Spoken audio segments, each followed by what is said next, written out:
ಜನಸಂಪರ್ಕ ಸಭೆಗೆ ಭಾರೀ ಸ್ಪಂದನೆ. ಎರಡನೇ ವಾರವೇ 86 ಅರ್ಜಿಗಳ ಸ್ವೀಕಾರ. ಶೇಕಡಾ 70ರಷ್ಟು ಸಮಸ್ಯೆಗಳಿಗೆ ಸ್ಥಳದಲ್ಲೇ ಪರಿಹಾರ. ಎಲ್ಲಾ ನಿಗಮಗಳಲ್ಲೂ ಇದರ ಮಾಡಿದ್ರೆ ನಾವು ಏನು ಜನರಿಗೆ ಆನ್ಸರ್ ಮಾಡ್ತೀವಿ. ಸರ್ಕಾರ ಸೌಲಭ್ಯ ಕೊಡೋದು ಬಡವರಿಗೆ ಪ್ರತಿಯೊಬ್ಬ ಫಲಾನುಭವಿಗಳನ್ನು ಕಮಿಷನ್ ಇಸ್ಕೊಳ್ಳೋದು, ಯಾರೋ ಒಬ್ಬ ಕಾರ್ಯಕರ್ತ ಮುಖಂಡ ಹತ್ರ ರೇಟ್ ಕಳಿಸೋದು. ಪ್ರೊಸೀಡಿಂಗ್ಸು ರೆಸ್ಪಾನ್ಸಿಬಲ್ ಪರ್ಸನ್ ತಗೊಂಡ್ಬರ್ಬೇಕು. ಯಾರೋ ಒಬ್ಬ ಅಮಾಯಕರಿಗೆ ಪ್ರೊಸೀಡಿಂಗ್ಸ್ ಕಳಿಸ್ತಾರೆ. ಯಾರ ಕೈ ಕಳಿಸ್ತೀರಿ, ಯಾರ ಕೈ ಕಳಿಸ್ತೀರಿ? ಇಲ್ಲಿ ಕಮಿಟಿ ಆಗಿರ್ಬೇಕು, ನಿಮ್ಮ ಆಫೀಸ್ ಇಲ್ಲಿ ಕಮಿಟಿ ಆಗಬೇಕು, ನಿಮ್ಮ ಆಫೀಸರ್ ಕಮಿಟಿ ಆಗಬೇಕು. ಪಾವಗಡ ತಾಲೂಕಿನ ಸಾರ್ವಜನಿಕರ ಸಮಸ್ಯೆಗಳಿಗೆ ತ್ವರಿತ ಪರಿಹಾರ ಕಲ್ಪಿಸುವ ಉದ್ದೇಶದಿಂದ ಪ್ರತಿ ಸೋಮವಾರ ಆಯೋಜಿಸಲಾಗುತ್ತಿರುವ ಜನಸಂಪರ್ಕ ಸಭೆಯ ಎರಡನೇ ವಾರದ ಕಾರ್ಯಕ್ರಮಕ್ಕೆ ಉತ್ತಮ ಸ್ಪಂದನೆ ವ್ಯಕ್ತವಾಗಿದ್ದು, ಒಟ್ಟು 86 ಅರ್ಜಿಗಳು ಸ್ವೀಕರಿಸಲಾಗಿದೆ ಎಂದು ಶಾಸಕ ಎಚ್.ಪಿ. ವೆಂಕಟೇಶ್ ತಿಳಿಸಿದರು. ಸಭೆಯ ಬಳಿಕ ಸುದ್ದಿಗಾರರೊಂದಿಗೆ ಮಾತನಾಡಿದ ಅವರು, ಬಡವರು, ರೈತರು ಹಾಗೂ ಸಾರ್ವಜನಿಕರು ತಮ್ಮ ಸಮಸ್ಯೆಗಳ ಪರಿಹಾರಕ್ಕಾಗಿ ವಿವಿಧ ಸರ್ಕಾರಿ ಕಚೇರಿಗಳಿಗೆ ಅಲೆದಾಡುವ ಪರಿಸ್ಥಿತಿ ತಪ್ಪಿಸುವ ಉದ್ದೇಶದಿಂದ ತಾಲೂಕು ಮಟ್ಟದ ಎಲ್ಲ ಅಧಿಕಾರಿಗಳನ್ನು ಒಂದೇ ವೇದಿಕೆಯಲ್ಲಿ ಸೇರಿಸಿ ಜನಸಂಪರ್ಕ ಸಭೆ ನಡೆಸಲಾಗುತ್ತಿದೆ ಎಂದರು. ಸಭೆಯಲ್ಲಿ ಸಲ್ಲಿಕೆಯಾಗಿರುವ ಅರ್ಜಿಗಳ ಪೈಕಿ ಸುಮಾರು ಶೇಕಡಾ 70ರಷ್ಟು ಸಮಸ್ಯೆಗಳಿಗೆ ಸ್ಥಳದಲ್ಲೇ ಪರಿಹಾರ ನೀಡಲಾಗಿದೆ. ಉಳಿದ ಅರ್ಜಿಗಳನ್ನು ಕಾನೂನಿನ ಚೌಕಟ್ಟಿನೊಳಗೆ ಆದ್ಯತೆ ಮೇರೆಗೆ ಶೀಘ್ರದಲ್ಲಿಯೇ ಇತ್ಯರ್ಥಗೊಳಿಸಲಾಗುವುದು ಎಂದು ಹೇಳಿದರು.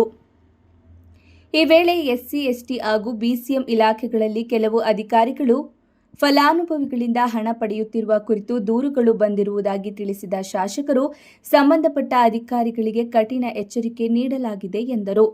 ಸರ್ಕಾರದ ಯಾವುದೇ ಯೋಜನೆ ಅಥವಾ ಅನುದಾನ ಪಡೆಯಲು ಅಧಿಕಾರಿಗಳಿಗೆ ಹಣ ನೀಡುವ ಅಗತ್ಯವಿಲ್ಲ. ಯಾರಾದರೂ ಅಧಿಕಾರಿ ಹಣ ಕೇಳಿದರೆ ಕೂಡಲೇ ತಮ್ಮ ಗಮನಕ್ಕೆ ತರಬೇಕು ಎಂದು ಸಾರ್ವಜನಿಕರಿಗೆ ಮನವಿ ಮಾಡಿದರು. ಜನಸಂಪರ್ಕ ಸಭೆಯನ್ನು ಪಂಚಾಯಿತಿ ಹಾಗೂ ಹೋಬಳಿ ಮಟ್ಟದಲ್ಲೂ ನಡೆಸುವ ಕುರಿತು ಪ್ರತಿಕ್ರಿಯಿಸಿದ ಅವರು, ಸದ್ಯ ಪ್ರತಿ ಸೋಮವಾರ ತಾಲೂಕು ಕೇಂದ್ರದಲ್ಲೇ ಸಭೆ ನಡೆಯಲಿದ್ದು, ಮುಂದಿನ ದಿನಗಳಲ್ಲಿ ವಾರದಲ್ಲಿ ಒಂದು ದಿನ ಹೋಬಳಿ ಮಟ್ಟದಲ್ಲೂ ಸಭೆ ನಡೆಸುವ ಪ್ರಯತ್ನ ಮಾಡಲಾಗುವುದು ಎಂದರು. 2023-24ನೇ ಸಾಲಿನಲ್ಲಿ ಪಂಚಾಯಿತಿ ಮಟ್ಟದಲ್ಲಿ ನಡೆದಿದ್ದ ಜನಸಂಪರ್ಕ ಸಭೆಗಳನ್ನು ಪುನರಾರಂಭಿಸುವ ಕುರಿತು ಚರ್ಚಿಸಿ ತೀರ್ಮಾನ ಕೈಗೊಳ್ಳಲಾಗುವುದು ಎಂದರು. ಪ್ರತಿ ಸೋಮವಾರವೇ ಸಭೆ ಆಯೋಜಿಸಿರುವ ಕಾರಣವನ್ನು ವಿವರಿಸಿದ ಶಾಸಕರು, ಪಾವಗಡ ಪಟ್ಟಣದಲ್ಲಿ ಸೋಮವಾರ ವಾರದ ಸಂತೆ ನಡೆಯುವುದರಿಂದ ತಾಲೂಕಿನ ಎಲ್ಲ ಗ್ರಾಮಗಳಿಂದ ಜನರು ಪಟ್ಟಣಕ್ಕೆ ಆಗಮಿಸುತ್ತಾರೆ. ರೈತರು ಹಾಗೂ ಕೂಲಿ ಕಾರ್ಮಿಕರಿಗೆ ಪ್ರತ್ಯೇಕವಾಗಿ ಮತ್ತೊಂದು ದಿನ ಬರುವ ತೊಂದರೆ ತಪ್ಪಿಸಲು ಸೋಮವಾರವನ್ನೇ ಆಯ್ಕೆ ಮಾಡಿದ್ದೇವೆ.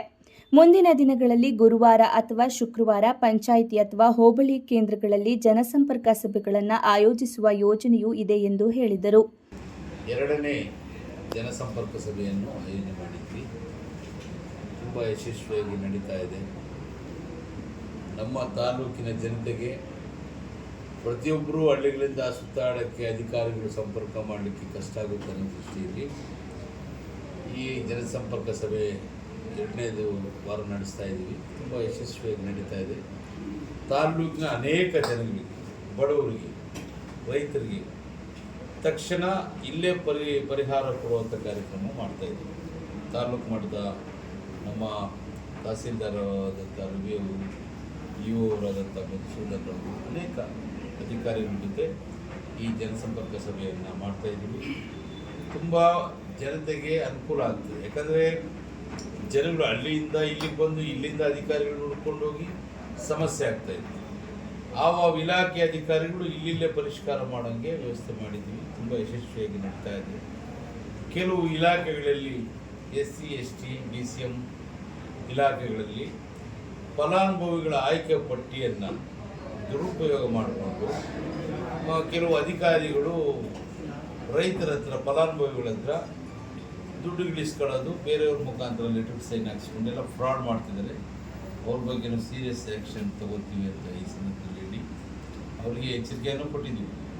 ಯಾವುದೇ ಫಲಾನುಭವಿ ಸರ್ಕಾರದಿಂದ ಬರೋ ಸವಲತ್ತಿಗೆ ಕಮಿಷನ್ ಕೊಡೋಂಗಿಲ್ಲ.